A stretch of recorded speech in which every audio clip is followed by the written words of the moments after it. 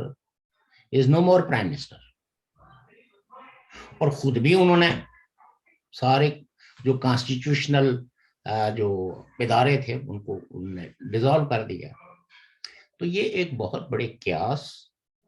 کی ہی بات نہیں ہے، بلکہ اب تو سارے، کل تک تو شاید ہم لوگ تھے جو کہتے تھے کہ پاکستان میں سول وار انیویٹیبل ہو گئی ہے. اب تو باقاعدہ پاکستان کا جو پی ٹی وی، جو سرکاری ٹی وی ہے، وہاں سے ایک شخص، چونکہ اب وہ پرائم منسٹر تو ہے نہیں، اب اس کو شخص ہی کہنا پڑے گا یا اس کو عمران خان کہنا پڑے گا، وہ جو دعوت و تبلیغ کر رہے ہیں. اب یہ ہے کہ اگر لوگ اپنے لیڈر کے شعور اور اس کی سیاسی سمجھ سے زیادہ ایڈوانس ہو کر سوچنے لگیں تو پھر تو شاید یہ مرحلہ ٹل جائے. لیکن اب جو دراڑیں پڑ چکی ہیں اور پاکستان کے مستقبل پہ جو سوالات اٹھ گئے ہیں، ان سوالات کا جواب دیتے دیتے آئندہ کی حکومت کو بھی ایک بہت لمبا عرصہ لگے گا، اور مشکلات اور مصائب اور کانٹے اتنے بچ چکے ہیں کہ آنے والوں کی جمہوری کریڈنشلز بھی آن سٹیک رہیں گے. اس لیے میں یہ سمجھتا ہوں کہ عمران خان صاحب نے ایک ایسا کام کیا ہے جس کام کو کوئی آدمی بھی ڈیفینڈ نہیں کر سکتا، اور اگر اس کو کبھی ڈیفینڈ کیا گیا،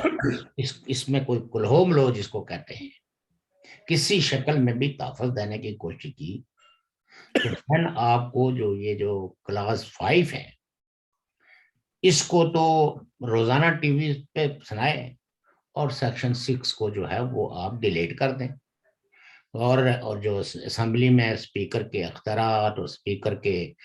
اسمبلی کی پروسیجرز اور یہ ساری چیزیں جو ہے وہ بھی آپ کو ڈیلیٹ کرنے پڑیں گی، کیونکہ بہت ساری کانسٹیٹیوشنز کی جو کلازز ہیں وہ ابروگیٹ ہو گئی ہیں، وہ ارریلیونٹ ہو گئی ہیں اگر سپریم کورٹ نے درست فیصلہ نہ دیا. میں بالکل اس حق میں نہیں ہوں کہ سپریم کورٹ کوئی ابو دا کانسٹیٹیوشن، جو کچھ کانسٹیٹیوشن میں پروسیجر لے ڈاؤن ہوئے ہیں. آپ یہ دیکھیے کہ وہ جو مسنگ پرسنس ہیں، ایک لمبے عرصے سے، جس میں اب کوئی 4 سال 5 سال 10 سال 15 سال سے لوگ جو مسنگ پرسن ہیں، جو انفورس ڈسپیئرنسز کا شکار ہیں، جو سولیٹری کنفائنمنٹ، اور ان لوگوں کو کسی بھی کورٹ آف لا میں پیش نہیں کیا گیا، ان کے یعنی ریاست کے اس عمل کی وجہ سے پاکستان کا کانسٹیٹیوشن تو پہلے بھی کئی لوگوں کے نزدیک، بلکہ ایک میجورٹی ایسی تھی جو اس کانسٹیٹیوشن کو یہ سمجھتی ہے کہ یہ مطلب یہ قابل عمل ہی نہیں رہا ہے، اس میں جو شہری کے حق ہے، اس میں جو گرفتار ہونے والا اس کو برآمد کرنے کا جو پروسیجر ہے وہ تو ہے ہی نہیں. تو اب تو ایک پرائم منسٹر کی کرسی پہ بیٹھے ہوئے شخص نے، اور اسمبلی جس کو جو ہے وہ کسٹوڈین آف دا ہاؤس کہا جاتا ہے، اور سپریم کورٹ جس کو جو ہے وہ پروٹیکٹر اینڈ گائیڈ کا ادارہ سمجھا جاتا ہے، وہ اگر سارے لوگ جو ہے وہ مسلطوں کا شکار ہو جائیں گے اور کانسٹیٹیوشن کو اسی طرح ابروگیٹ ہونے دیں گے،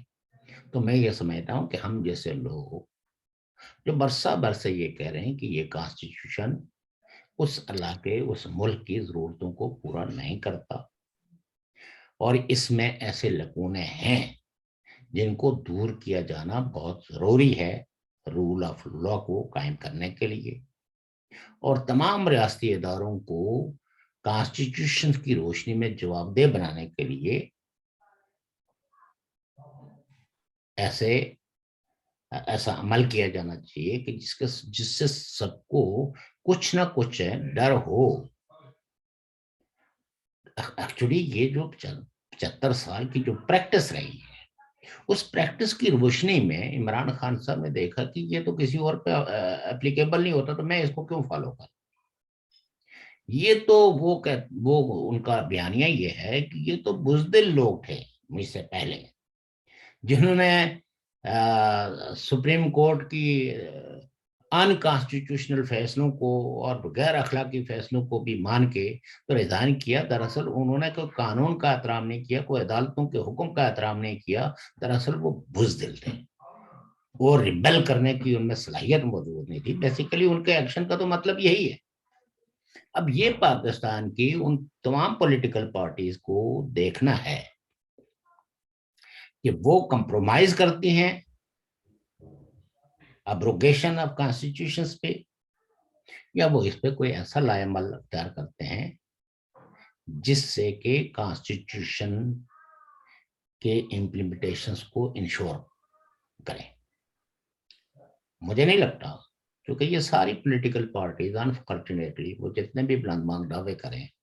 لیکن جب ان کو فون کالیں آنا شروع ہو جائیں گی کہ بس اب ٹھیک ہے جی آپ کا ایک مطالبہ جو آپ بہت زور سے کر رہے تھے, جیسے آج کل عمران خان کہتے ہیں کہ یہ تو نون لیگ والوں کو تو جشن بنانا چاہیے تھا, میں نے تو ان کے مطالبے پر عمل کیا ہے, یہ آپ کیوں رو رہے ہیں